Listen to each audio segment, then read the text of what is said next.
female personnel are still overrepresented within the service complaint system, and over and above that, they're disproportionately overrepresented within bullying, harassment and discrimination complaints. There's been a significant amount of work, particularly over the last year, particularly in response to reports such as the HCDC Women in the Armed Forces report, and progress is being made. We are still seeing that slowly trickle through to the service complaint system, and there are a number of outstanding recommendations from previous year's reports that intend to take that action further. So, for example, recommendation 1.10, which looks at identifying the root causes of those who are complaining and how we can better support them through the system. The length of time that complaints take is one of the reasons that's often quoted for why people might feel reluctant to bring their complaints.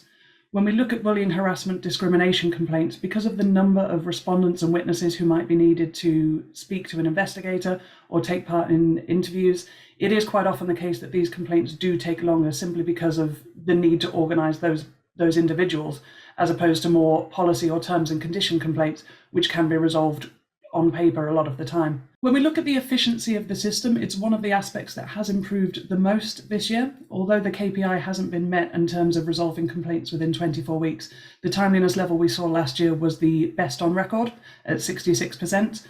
The efficiency of the system speaks to a number of things. It's not purely the time taken to resolve complaints, it's also dealing with things at the lowest possible level and also flexing to keep up with demand.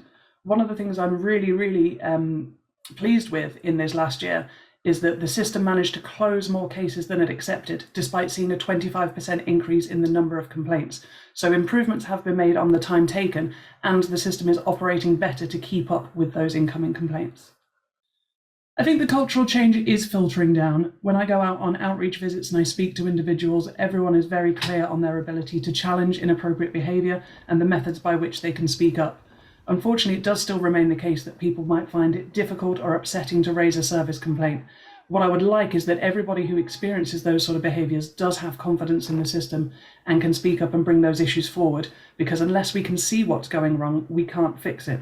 If I can sum up the main focus of the report, it's that while the system isn't quite there, it is getting better.